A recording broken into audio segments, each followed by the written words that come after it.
Hello students, welcome to LearnPlex. Today we will discuss a very important topic called Bow principle, by which we explain the configuration of electronic configuration of atom. First start Bow principle.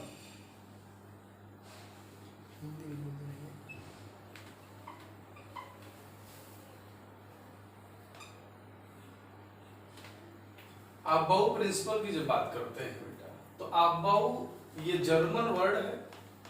This is the German word which means building up.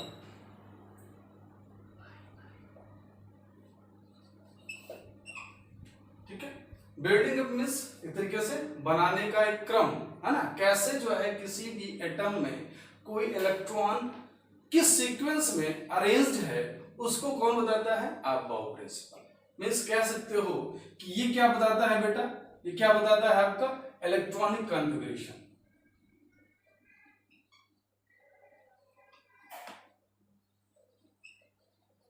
Electronic configuration. ठीक है, और ये अब electronic configuration क्या देता है? ये कहता है कि जो इलेक्ट्रॉन है वो कैसे फुलफिल करेंगे. जिसका एनर्जी लेवल कम होगा, जिस सबसेल का एनर्जी लेवल कम होगा उसमें पहले इलेक्ट्रॉन जाएगा, और जिस सबसेल का एनर्जी लेवल ज्यादा होगा उसमें बाद में इलेक्ट्रॉन जाएगा. अब यहाँ पे जो वर्ड आया सबसेल, और तो एक जनरल इंट्रोडक्शन हम देख लेते हैं कि अगर किसी एटम की बात करते हैं बेटा, तो एटम कैसा होता है? हम एक गोला मान लेते हैं कि ये क्या है? आपका एटम है, जिसमें कि एक सेंटर है, केंद्र है. उस केंद्र में प्रोटॉन और न्यूट्रॉन रहता है. कहां पे? न्यूक्लियस में. This is the nucleus. ठीक है, इसको क्या बोल सकते हैं? न्यूक्लियस मतलब केंद्र है. केंद्र में किसी भी परमाणु या एटम कह सकते हो, उसके बीच में सेंटर में एक उसके सेंटर को हम न्यूक्लियस बोलते हैं. और उस सेंटर में कौन होता है बेटा? प्रोटॉन और न्यूट्रॉन. और जो कि जो प्रिंसिपल्स हैं वो सारे उसमें जानकारी बच्चों को आपने पढ़ा होगा. तो सारा का सारा मास जो होता है किसी भी एटम का, वो कहाँ पे होता है? न्यूक्लियस में होता है. ठीक है ना. अकॉर्डिंग टू बोर्स प्रिंसिपल भी आप इसको पढ़े होंगे, उस पर डिस्कस नहीं करेंगे हम लोग यहाँ पे. और उसके बाद ये क्या हो गया? आपका प्रोटॉन, जिसमें कि पॉजिटिव चार्ज रहता है, मतलब कि आपका न्यूक्लियस पॉजिटिवली चार्ज होता है. फिर क्या है? आपका इसके चारों तरफ इलेक्ट्रॉन्स रिवॉल्व होते रहते हैं. कौन? इलेक्ट्रॉन्स रिवॉल्व होते रहते हैं. ठीक है, ये इसे क्या है? ये एटम है आपका. तो एटम में चारों तरफ इलेक्ट्रॉन्स इसके रिवॉल्व होते हैं. ठीक है, तो इस जिस पाथ में एक तरीके से वो इलेक्ट्रॉन्स रिवॉल्व कर रहे हैं, घूम रहे हैं, वो उसको हम क्या बोलते हैं बेटा? सेल्स बोलते हैं. ठीक है ना, सेल्स. बेसिकली जैसे यहां पे क्या 1 2 3 सेल्स है, और इसमें फर्दर क्या होता है बेटा? सब सेल्स होती है. इसमें फर्दर आपका कह सकते हो सब सेल्स होती है. और इन सब सेल्स को हम ऑर्बिटल भी बोलते हैं. ठीक है, क्या बोलते हैं? ऑर्बिटल बोलते हैं. और कई जगह पे 1 2 3 ना लिख करके यहां पे K L M N ऐसे जैसे जैसे आपका बढ़ता जाएगा वो आपका उस हिसाब से अल्फाबेट के हिसाब से लिखते देते हैं. न्यूमेरिक ना लिख करके अल्फाबेट में लिखते हैं, तो क्या लिखते होता है? K L M N. Means यहाँ पे क्या है? आपका सेल्स, और फिर उससे आगे उससे छोटा आगे एक तरीके से सब सेल्स होती है. 1 2 3 क्या है? आपका सेल्स है, और फिर क्या है? आपका सब सेल्स है. तो इसमें जो सब सेल्स में जो अरेंजमेंट होता है इलेक्ट्रॉन का, वो कौन बताता है? अबाउ प्रिंसिपल बताता है.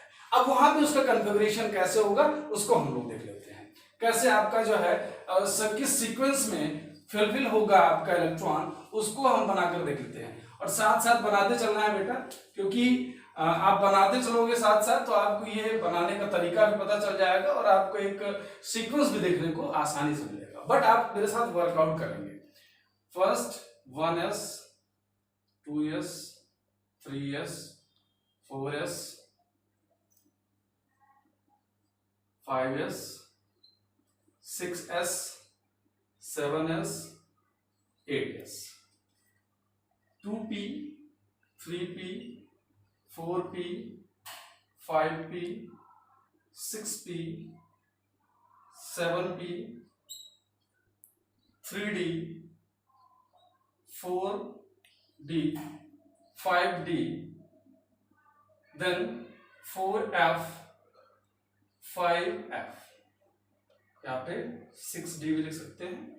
अब यहाँ पे क्या करो इसको बेटा, आप ऐसे सर्कल कर दो, जितने भी हैं इसको आप सर्कल करते चलो। अब हमारे साथ साथ करते चलिए बेटा, ठीक है। थोड़ा सा डिस्टेंस मेंटेन कर लेना है इसमें, और थोड़ा दूर दूर करेंगे।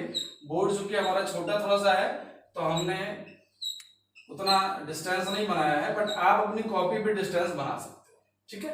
अब क्या करना है, इसको हम यहां से एक एरो देंगे, ठीक है। जैसे एरो मैं दे रहा हूं वैसे आप एरो मारेंगे इसको।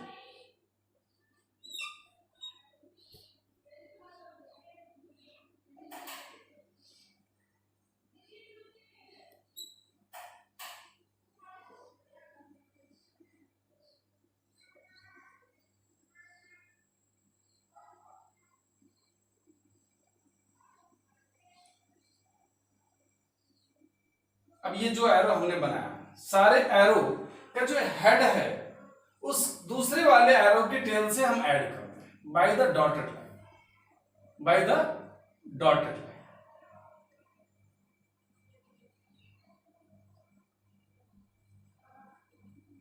इसके हेड को इसके टेल से हम मिला देंगे बाय द डॉटेड लाइन।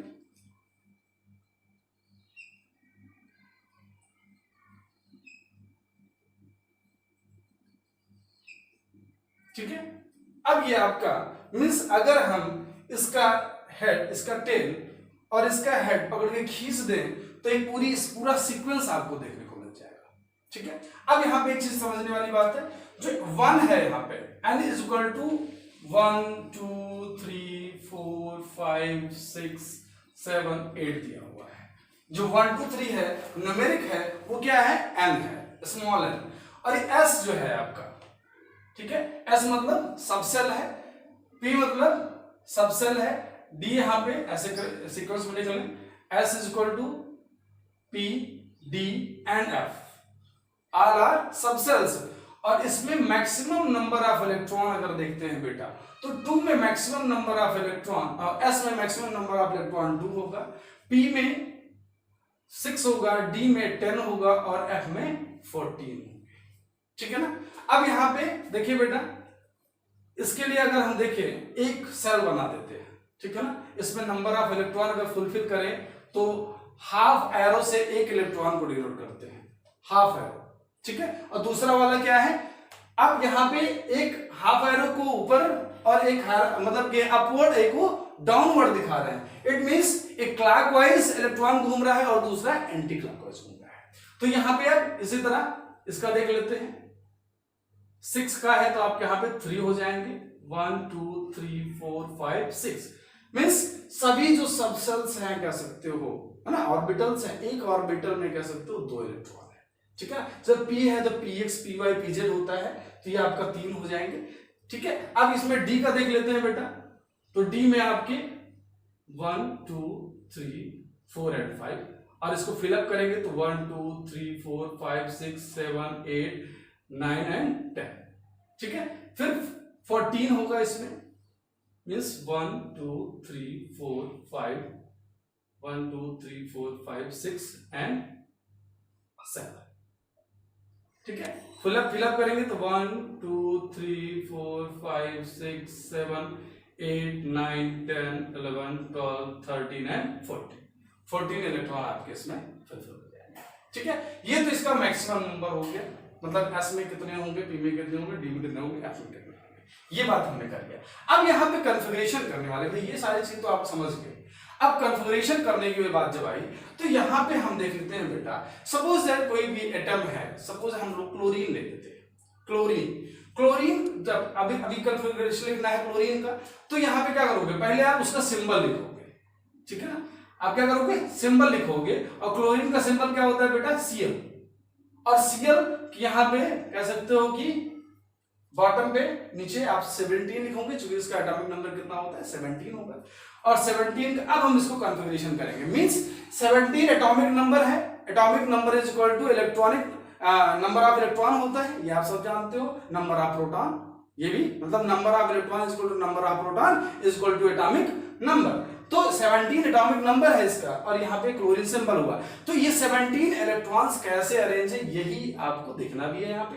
तो फर्स्ट यहाँ पे क्या देखोगे बेटा, हम क्या लिखेंगे, 1s।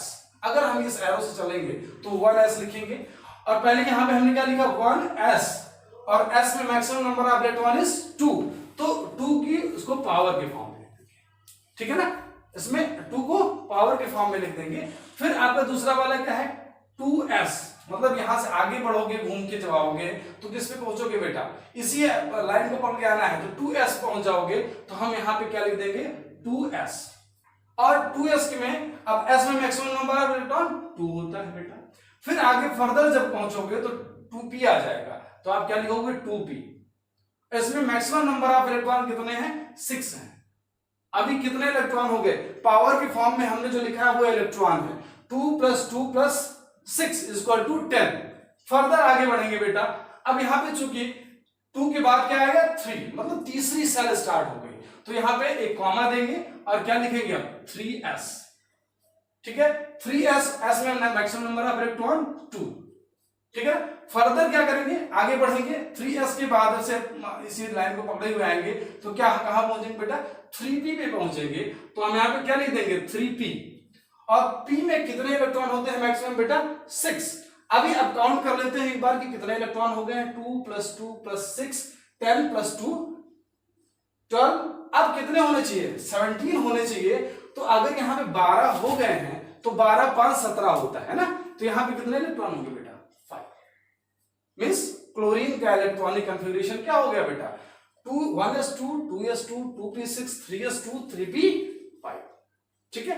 अब यहीं पे क्या कई बार होता है बच्चे KLM के हिसाब से करते हैं। अब इसको देख लो, सपोज दैट KLM करना चाहते हो तुम, तो पहली सेल में न्यूमेरिक में देख रहे हो ना 1 में कितने इलेक्ट्रॉन है 2, आपने 2 लिख दिया, ठीक है। अब दूसरी वाली जो सेल है बेटा 2 और 2s और 2p है, मतलब 2 + 6 = 8 है ना।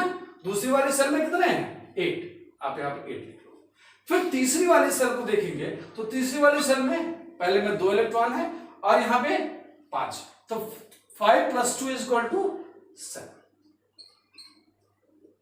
मींस अगर हम KLM के हिसाब से लिखना चाहें, KLM के हिसाब से, तो क्या आ जाएगा 2 8 7, किसका है बेटा ये क्लोरीन का हो गया। इसी तरह फर्दर किसी भी एटम का इलेक्ट्रॉनिक कॉन्फ़िगरेशन करना चाहें तो हो जाएगा। अब देखिए बेटा हम लोग फर्दर एक एटम का देख लेते हैं। सपोज दैट हमने क्लोरीन की जगह हम ले लें क्रोमियम Cr का एटॉमिक नंबर 40, कितना है 24, ठीक है ना। Cr का जो एटॉमिक नंबर है 24 है, और इसका कॉन्फ़िगरेशन करते हैं बेटा, तो 1s2 2s2 2p6 3s2 3p6 4s1 3d5, इसका इलेक्ट्रॉनिक कॉन्फ़िगरेशन, जबकि ऐसा नहीं होना चाहिए। ये क्या है, ये आपका सही वाला है, ये किसका है, ये आपका जो कॉन्फ़िगरेशन है वो एक्सेप्शन है। एक्सेप्शन किसका है, अबाउ प्रिंसिपल का। क्यों, अबाउ प्रिंसिपल के हिसाब से अगर हम करते तो यहां पे 2 होता और इस पे हमारा 4 होता, ठीक है ना। D5 कितना हो रहा है, आप जोड़ लो ना, 10 18 तो 20 और 24 24, तो यहां पे क्या, इस पे क्या जाना चाहिए था 4 होना चाहिए था, लेकिन ऐसा नहीं होता है। होता क्या है बेटा, यहां पे ये 5 हो जाता है और ये 1 हो जाता है, बिकॉज एक सिंपल रूल है कि half field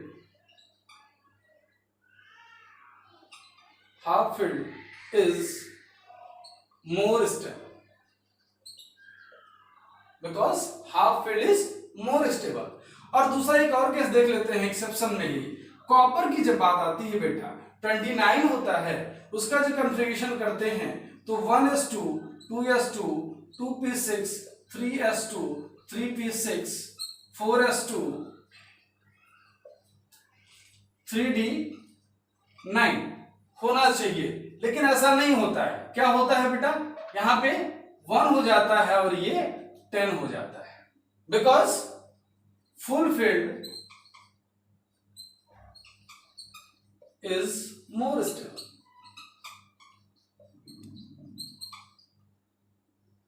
okay, because fulfilled is more stable. तो यहां पे दो एक्सेप्शन भी हो गए आपके, एक जनरल इलेक्ट्रॉनिक कॉन्फ़िगरेशन करने की बात आ गई। अब यहां पे हमने जो बोला था कि ज्यादा एनर्जी वाला और कम एनर्जी वाला, तो ये वाली बात थोड़ा सा समझ लेते हैं बेटा। ये कैसे आप समझते हो कि कम एनर्जी वाला है या ज्यादा एनर्जी वाला है, किसमें हम पहले भरेंगे किसमें बाद में भरेंगे, ये वाली बात हमने स्टार्ट में करी थी, तो उसको भी थोड़ा सा हम समझ लेते हैं कि ये कैसे होगा। ठीक है, यहाँ पे एक चीज हमने बात बोली बेटा कि n और l, जैसे ये s है n है, एक रूल है आपका n+l रूल कह सकते हो। अगर n+l जिसका ज्यादा जिसका कम होगा उसमें पहले इलेक्ट्रॉन भरा जाएगा।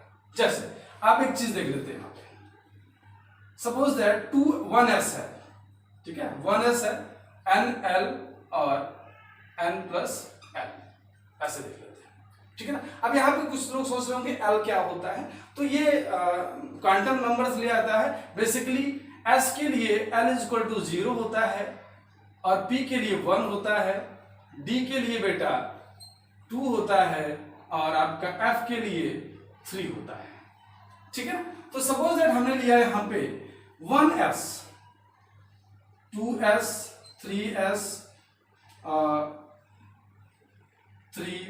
4s 5s ऐसे करके देख लेते हैं, ठीक है ना। या आपका p कर लो यहाँ पे, ठीक है ना, 1s 2s, हाँ 2s ही कर लेते हैं 1 यहाँ पे p करेंगे तो थोड़ा ज्यादा बेहतर रहेगा। यहाँ पे n क्या है, n = 1, l = क्या आ जाएगा 0, तो l = क्या, हम n+l = क्या हो जाएगा 1 हो जाएगा। यहाँ पे n क्या है 2 है ना, n क्या है यहाँ पे 2 है मान लीजिए, तो 2 हो गया आपका p के लिए l का मान क्या है आपका 1 है, तो यहाँ पे n+l क्या हो जाएगा 3 हो जाएगा। फिर तीसरी यहाँ पे इसके लिए अगर देखें हम यहाँ पे, तो यहाँ पे 3 है और s के लिए इसका मान क्या हो जाएगा 0 हो जाएगा, तो ओवरऑल इसका जो वैल्यू आ जाएगा n+l का क्या आ जाएगा 3 आ जाएगा। तो मतलब इसका क्या है, दोनों का जो n+l है सेम हो गया है ना। लेकिन अब जब अगर n+l सेम हो जाए बेटा, तो यहां पे हम n नंबर जिसका कम होगा उसमें पहले इलेक्ट्रॉन भरा जाएगा, ठीक है ना। तो n जिसका कम होगा उसमें पहले इलेक्ट्रॉन भरा जाएगा। तो ये n+l रूल भी देखने को मिलता है आपको। और फिर आपका जो है लगभग ये जो चीजें हैं आपकी क्लियर हो जाती हैं। n+l रूल्स भी समझना चाहोगे तो, और जो जनरल कॉन्फ़िगरेशन है उस पर भी हमने बात कर लिया। इसके अलावा जो भी डाउट्स हो आप जो है कमेंट बॉक्स में जाकर के बोल सकते हो बेटा। और उसके अलावा आप कि जो जनरल क्वेरीज हैं आपका उसके डिस्क्रिप्शन में लिंक दिया होगा, जिसमें कि टेलीग्राम का जो है लिंक है उसको आप ज्वाइन कर सकते हो। और प्लस जो पिछले वीडियोस हैं उसको भी थोड़ा सा अगर आप देखना चाहते हो, जो कॉमन साल्ट वगैरह के पड़े हुए हैं मेरे, उसको भी आप उस पर सभी जो वीडियोस हैं उसमें डिस्क्रिप्शन पे जब आप क्लिक करोगे तो पिछले वीडियो का लिंक मिल जाएगा। ओके बेटा।